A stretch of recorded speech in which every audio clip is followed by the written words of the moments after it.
Assalamualaikum warahmatullahi wabarakatuh. Bismillah, alhamdulillah, wassalatu wassalamu ala rasulillah wa ala alihi amma ba'du. Ya hadirin rahimakumullah wa usikum wa nafsi Allah wa qad qala bana karena wasamina kita nama sebagai hari ini kita akan membahas masalah perbedaan darah haid dan darah istihadah. Darah haid kan sudah disampaikan minggu yang lalu. Ini sedikit saja mengulang. Kalau darah haid itu berwarna hitam, kalau darah istihadah berwarna merah mengarah ke arah kuning. Itu ya ibu yang tahu lah gitu. Ambil letak masker, bahkan para muhadis sekarang ini juga mengungkapkan bahwa seperti yang biasa keluar dari itu yang berwarna putih yang disebut keputihan itu juga termasuk darah istihadah. Kemudian yang kedua, kalau darah haid itu kental, sedangkan darah istihadah itu encer. Bedanya. Kemudian yang ketiga, darah haid itu baunya khas, luka sengit kanal macam masalah, nafsu gitu. Sedangkan darah istihadah tidak memiliki bau. Darah haid tidak membeku, sedangkan darah istihadah biasa membeku. Tuh. Akarnya di rumah, sebab ibu yang lebih tahu dan ibu yang merasakan. Dan juga kalau laki-laki tahan dengan sakit, tapi perempuan lebih tahan lagi dengan sakit ketika melahirkan. Lebih sakit luar biasa ketika melahirkan. Sampai tidak jarang yang melahirkan kapok, tapi 3 bulan harus beli. Tahu saya juga gitu, katanya kapok gitu. Nah ini Bapak amalan Nabi Sallallahu Alaihi Wasallam antajisa alatiha baiklam takullaha adatun ila kamjisiha. Nabi Sallallahu Alaihi Wasallam telah bersabda, telah memerintahkan untuk mengikuti kebiasaan haid sebagai patokan. Jadi Nabi Muhammad itu memberikan patokan kebiasaan kita haid berapa hari. Ya ada yang 3 hari, ada yang 5 hari, dan juga ada yang 7 hari. Dan kalau terus-terusan dibatasi sampai 15 hari. Itu kebiasaan. Jadi kita harus betul-betul kebiasaan dari awal mula haid itu berapa hari. Jadi harus persis jadi patokan gitu. Nah kalau di luar itu, nah berarti istihadah. Kalau haid harus sucinya harus keramas. Kalau istihadah cukup dibersihkan dan cukup dengan wudu. Nah itu untuk bersucinya kembali. Jadi begini saja mudahnya. Kalau mau sholat saja dibersihkan kemudian wudu.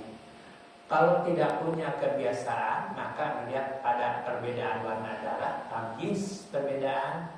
Jika tidak bisa membedakan maka melihat pada kebiasaan wanita pada umumnya yaitu 6 atau 7 hari. Jadi kebiasaan. Tapi ada juga yang seperti Siti Fatimah itu seumur hidup beliau tidak pernah haid. Karena wanita yang disucikan, karena beliau ini jelmaan bagian dari surga Allah Subhanahu wa taala. Berarti kalau orang yang bagian dari surga, kalau wanita yang di surga tidak akan keluar darah haid. Nah seperti Siti Fatimah, beliau selama hidupnya tidak keluar darah haid, istihadah. Kalau nifas ya keluar, karena bagaimanapun juga menahan sakitnya ketika melahirkan, keluar darah, keringat, air mata. Nah itu jadi penderitaan yang luar biasa itu adalah kaum wanita berat menghadapi ketika makanya kita di badan kita ini dalam fikih yang saya temukan, kita ini ada udel, bahasa Inggris nama bujal kita. Nah ini udel ini menandakan bahwa kita ini harus senantiasa ingat kepada ibu. Mandi kan kelihatan udel, nama kelihatan udel, bujal. Ini menandakan harus ingat kepada ibu. Ibu ketika mengandung melalui tali air itu bayi makan dan minum di dalam rahim. Nah ketika lahir kan dipotong tali airnya. Ini menandakan bahwa ketika kita mau mandi segala macam, ibu, saya bisa lahir dari ibu. Tapi saya kenapa sampai sekarang belum bisa berterima kasih pada ibu? Bahkan ibu sudah wafat. Nah ini dari modal inilah sebagai isyarat bahwa kita ini harus banyak mengingat ibu, banyak berterima kasih kepada ibu, dan juga harus banyak berterima kasih kepada ibu bahwa yang sudah wafat, jadi kita berhadiah tadi itu mengirimkan bacaan Fatihah dan sebagainya. Jadi sekali lagi ini yang saya baca itu bahwa udal ini adalah sebagai isyarat bahwa kita harus ingat kepada ibu, dan juga isyarat yang kedua sebagai isyarat betapa penderitaan seorang istri. Dia bergaul dengan suami istri, berhubungan dengan suami istri, ketika dia mengandung wayahnya merasa langsung berubah jadi langsung, itu jadi berarti ketika melahirkan dari air mata berjuang antara mati dan hidup, sedangkan suami kan kadang-kadang dari lampu tidak menyaksikan.